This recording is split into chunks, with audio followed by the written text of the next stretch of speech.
Section 1. You will hear two flatmates, Tom and Richard, talking about their new flatmate who has just moved in the week before. First, you have some time to look at questions 1 to 6.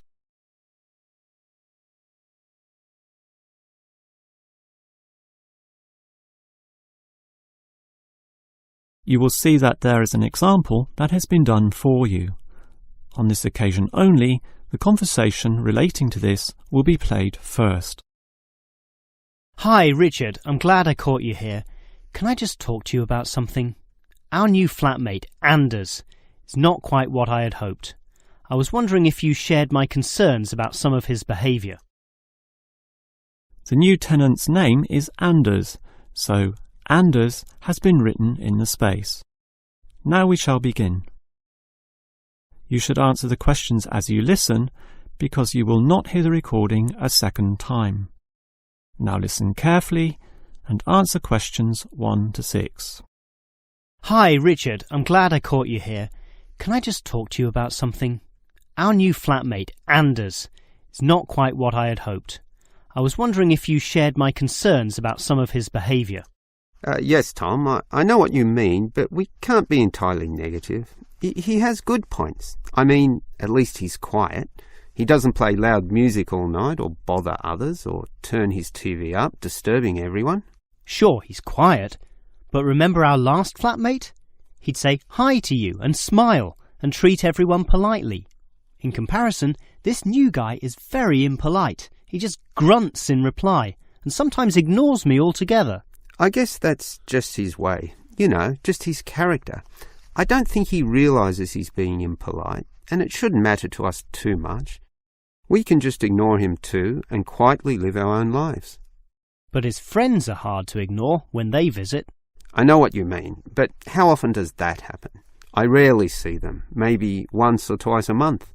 If they came more often, it might be a problem, but as it is, such rare visits don't matter so much. Wouldn't you say so?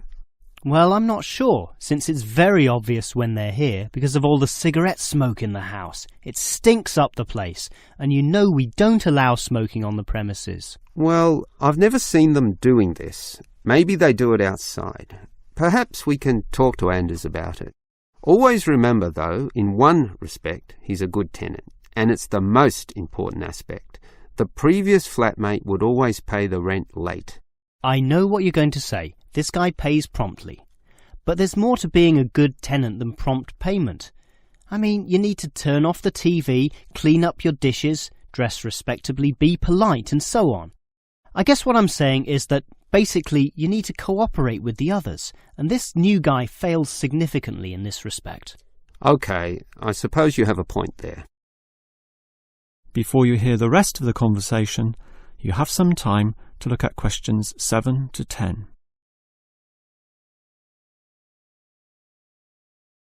Now listen and answer questions 7 to 10. I tell you what, Tom, why don't we talk to our new flatmate, Anders, about these issues? If we throw him out, we'll have to go to all the trouble of finding another flatmate, who might not necessarily be much better. So, let's give the current guy a chance. Here, I've got a piece of paper, so let's make a short list of issues to discuss with him. Get it out into the open. Sure, we'll give him one more chance. So, write communication, and let's tell him to... Well, we can't change a person's personality overnight. So why don't we have a weekly tenants meeting, and we can just ask him to attend. That way, we can get to know him better. I'll write attend meeting, and we can take it from there. OK, but we have to tell him about his friends. They can't just do whatever they want. Write a heading friends, and then write don't smoke anywhere, inside or outside. Well, instead of being so direct and possibly causing offence, I'll just write follow rules, and verbally mention the rules. TV off by 10 p.m, no loud music or bad behaviour, including smoking. OK, do that, but I still think we need to specifically mention that last issue. You know how I can't stand the habit. So I'd like this to be another and separate point. Cigarettes, strictly forbidden. And it's important to include the strictly here. We can't pussyfoot around too much. Sometimes directness is necessary. OK, I'll write that. Forbidden. OK. And what about cleaning duties? Anders is a little too relaxed about that. Dishes are sometimes not washed, dirty teacups are left around the place, and so on. So, right, must do better. Yeah, again, Tom, he might take that personally and it could cause a scene. I'd rather be general. I'll write must be done and I'll tell him that that's for everyone, not just him. OK? OK, as long as he gets the message. That is the end of section 1. You now have half a minute to check your answers.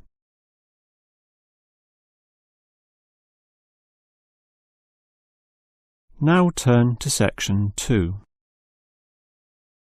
Section 2.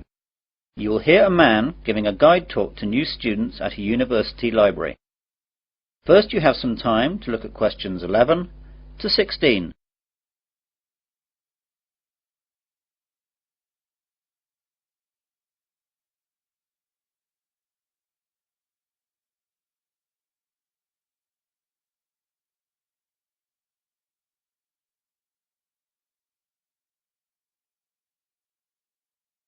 Now listen carefully to the guide talk and answer questions 11 to 16. Good morning, everyone. I'd like to welcome you all to Wesley University Library. This is a 20-minute tour around the library to show you all the facilities and all you'll need to know to start off your life here as a student at the university. What I'll start by doing is telling you about what you need to do to join the library. Then I'll briefly tell you about our facilities, and then I'll guide you quickly round and show you everything. So, to join the library, you need to go to the reception between the hours of 9 AM and 5 PM. After that, the reception closes, though all the other facilities will stay open until 10 PM. At the reception, they'll give you an application form. After you fill that in, you'll have to give us the fee of £5, which you have to give us every year that you're a member of the library. We will also need to see your university card to confirm that you're a student of the university. And finally, we'll need 2 passport photos, one for our records and the other for your library card. You will need to do all this as soon as possible so you'll be able to use the facilities at once. I'm sure your workload will begin to build up soon. Now, let me tell you a bit about the facilities.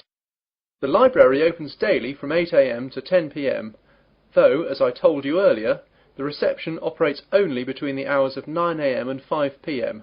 Although this is extended to 6:30 PM on Fridays to give students more time to organise their book requirements for the weekend. The reception is closed on Sundays. Undergraduate students are permitted to take out 4 books at any one time, and each book may be borrowed for a period of 2 weeks. Postgraduates may borrow 6 books at a time. Borrowing time can be extended by a period of 1 week per book if the student comes into the library in person with the book in question so it can be re-stamped.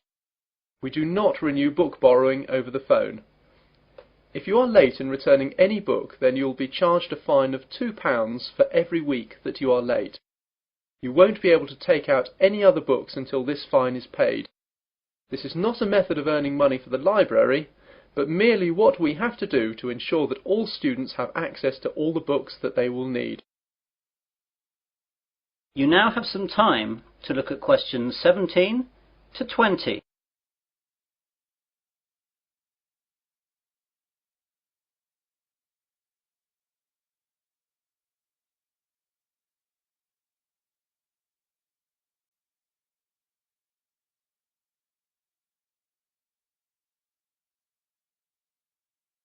Now listen to the rest of the guide talk and answer questions 17 to 20.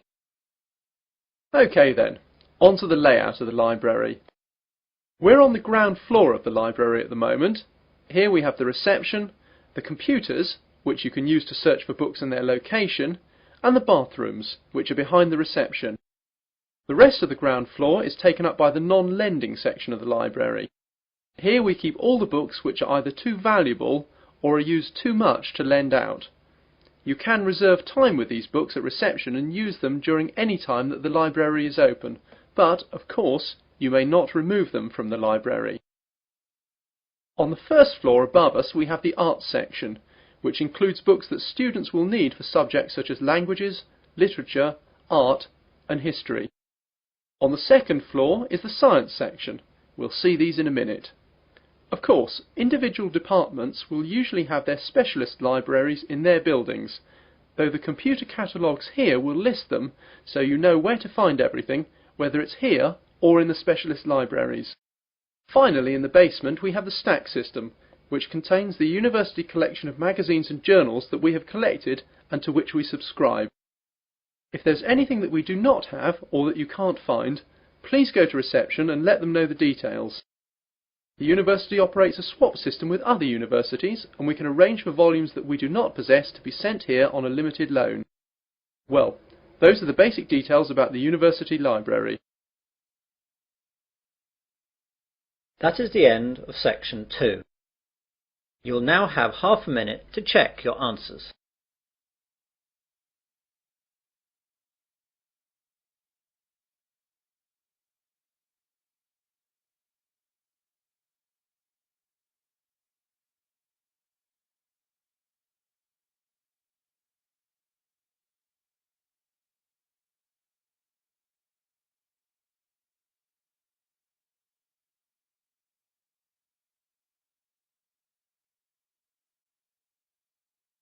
Now turn to section 3. Section 3. You will hear a man called Frank talking to Dr. Lindsay about what he should study if and when he returns for further classes. First, you have some time to look at questions 21 to 25.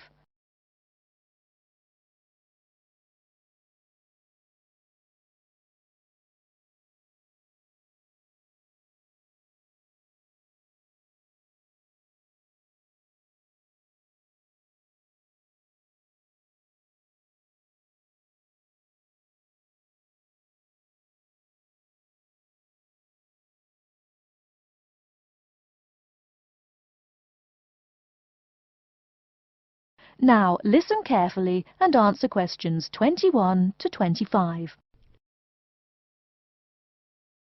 Hello, are you Dr. Lindsay, the returning student's advisor? Yes, that's right. Are you Frank? Your appointment wasn't until 2, but that's okay. Please come in and have a seat. Thanks. I like to arrive early whenever I have anything to do. That's certainly a praiseworthy habit. Let me see. It looks like you've taken a long break from school, and I understand you wanted to have a chat about what you should study if and when you return for further classes. It's such a big challenge. I don't know if I'm crazy for doing this or not. Believe it or not, I know exactly what you mean. Before I began working here at the university, I taught primary school for nearly 10 years. It takes a lot of courage to go back to school. I feel more shy and scared than the primary students I teach. In the schools I taught, I found today's youngsters are very sure of themselves. In terms of intelligence, I have a lot to teach them, and the maturity level of much of my class leaves something to be desired. But in terms of confidence, wow, a lot more confident than I am now, that's for sure. Stop fretting. A brave man is a coward who refuses to run. Let's talk about your strong points. You seem an intelligent man. What is it you would like to study? You see, I've been teaching children for a few years, but I think I'm happier teaching adults. I think teaching students in middle school is much more satisfying because they end up being much more grateful for your work. If I may ask, what got you interested in teaching adults? A lot of things, I guess. I met my future wife back in my first year of college. She always complains that I was more interesting then. She says that now I talk like I'm 7 years old. That's probably from being with children all day. Again, I know just what you mean. My husband used to say the same thing about me when I taught kindergarten. Anything else? Well, yes. Fairly often now I run into former students and we talk. Some of them are getting close to being grown up. I guess I think more and more about how people develop over time. So I'm interested in the results of education, you know, the final stages. I see. Well, coming back to the university can be both difficult and very rewarding. There are some problems unique to returning students, you know, older students like yourself. What do you think is your greatest weakness? Well, I actually think my confidence is getting better. I'm definitely overcoming my introversion and starting to be much more comfortable in front of a class. To tell you the truth, I'm afraid I'm rather behind the times about many things. It's more difficult for me to chase after the popular things youngsters are fond of, such as iPhone, Twitter, if you name it. I think I understand. Before you hear the rest of the talk, you have some time to look at questions 26 to 30.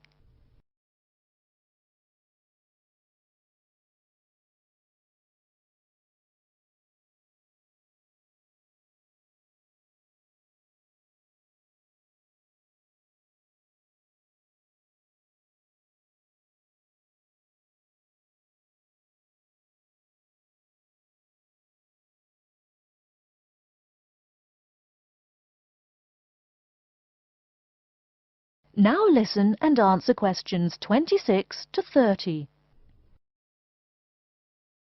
How old are you? 35? People at your age still go back to school for further education. I was a bit the same way. I mean, I didn't study at university till after I had a family, a husband and one child. My point of view was a lot different from your average 18-year-old girls, I can tell you. Gee, that sounds pretty rough. A family and college? Clearly you weren't unsuccessful, though. It was, Frank, it truly was. My first term at school was extremely stressful. But, excuse me, you're not here to listen to my life story. We're talking about your plans. Is there anything unique I should know about you or your past experience or plans? I'm afraid not. There is nothing interesting about my career or plans. It's really not too impressive. Now, I forbid you to talk like that. This is your one life, and if you're not interested, why bother living it? Don't be so humble, Frank. Okay. My wife says I'm a wimp. Let's talk about your dreams a bit. You want to teach adults, you said. What would you like to teach them? Well, when I first came to college, I really liked languages and literature. A lot of people have told me that for practical reasons, it would be more rewarding to choose business management as my major. But I made up my mind to study liberal arts once I got the idea of going back to school. I must say it's refreshing to meet someone who knows there's more to an education than computers and finance. Let's have a look at the university course catalogue. Excuse me, Dr. Lindsay, before we do that, could I maybe ask you some questions about changes in university life? I think I need to discuss that so I know what to expect. Of course, I'm here to help you. The biggest thing to get used to is the change in technology.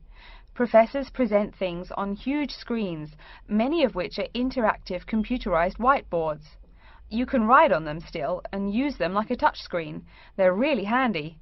No more sloppy scribbled notes on the projector.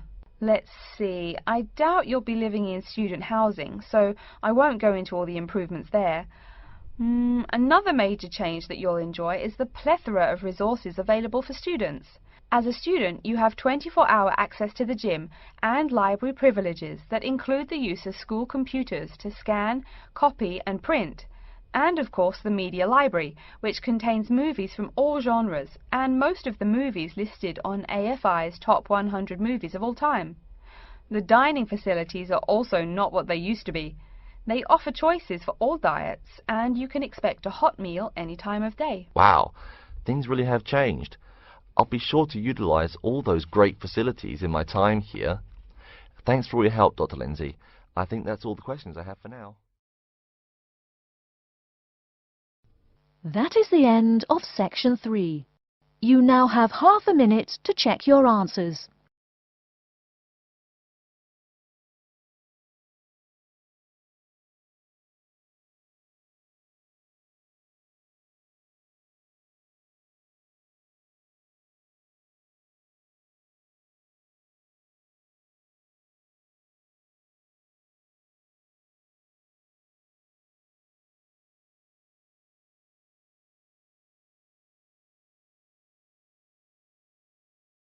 Now turn to section 4.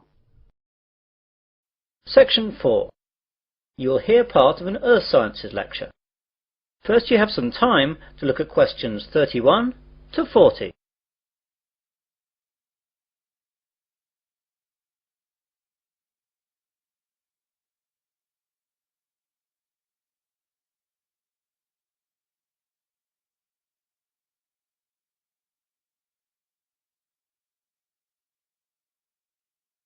Now listen carefully and answer questions 31 to 40.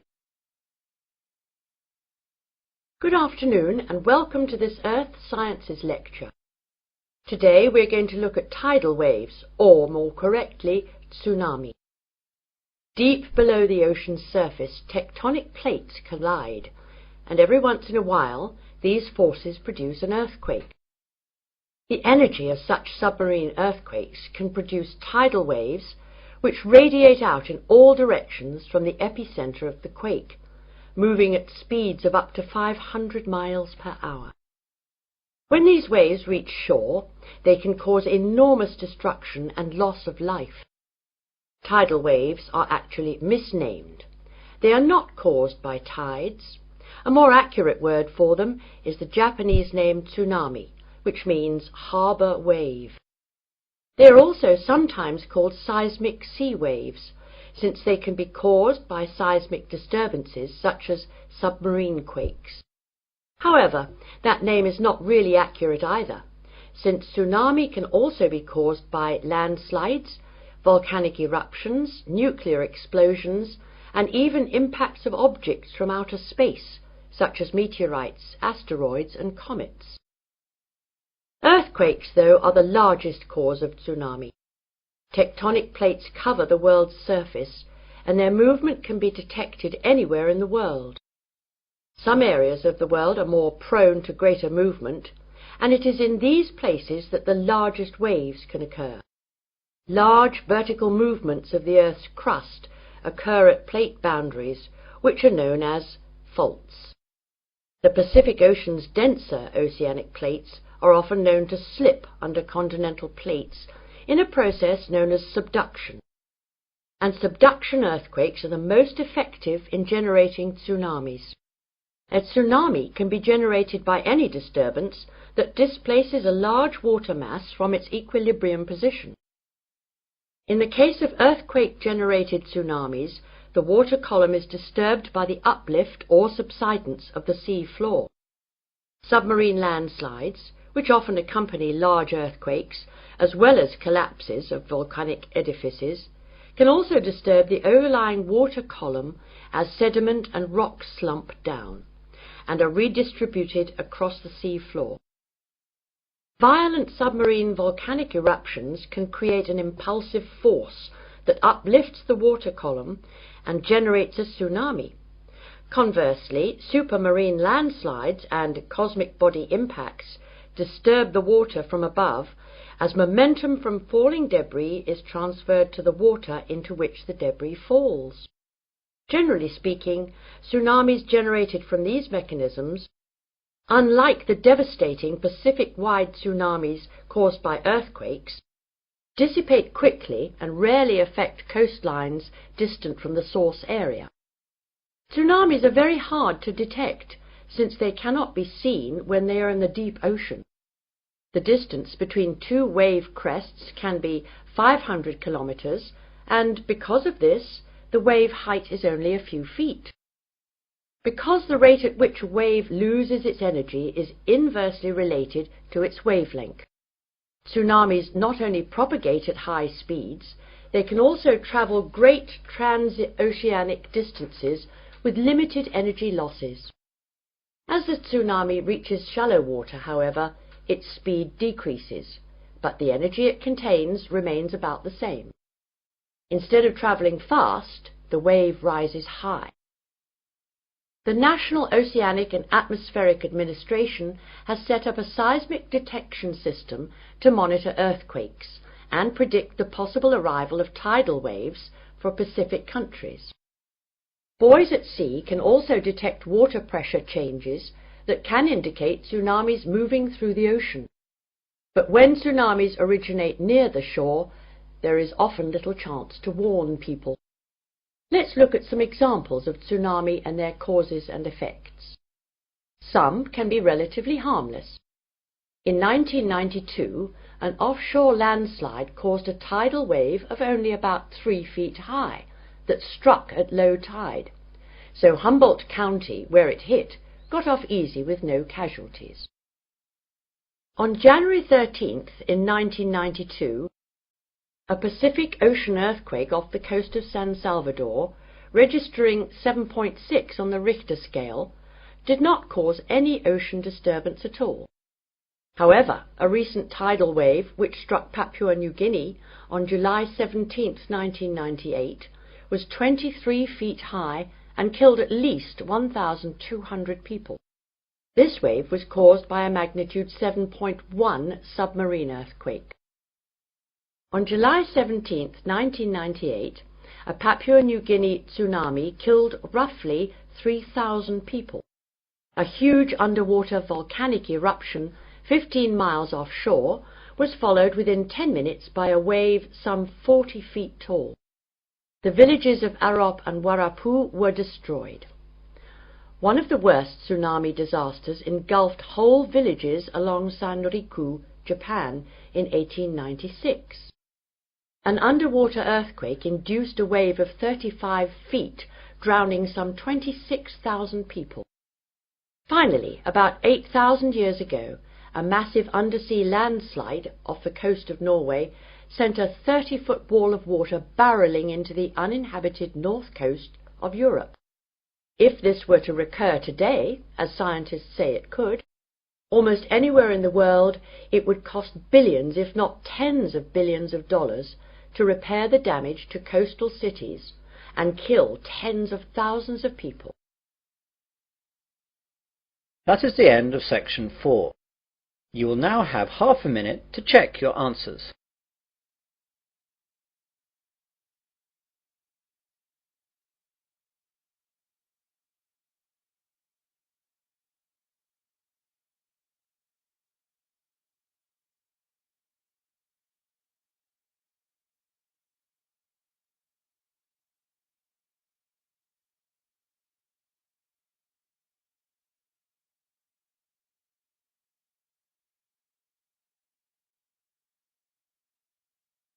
That is the end of listening test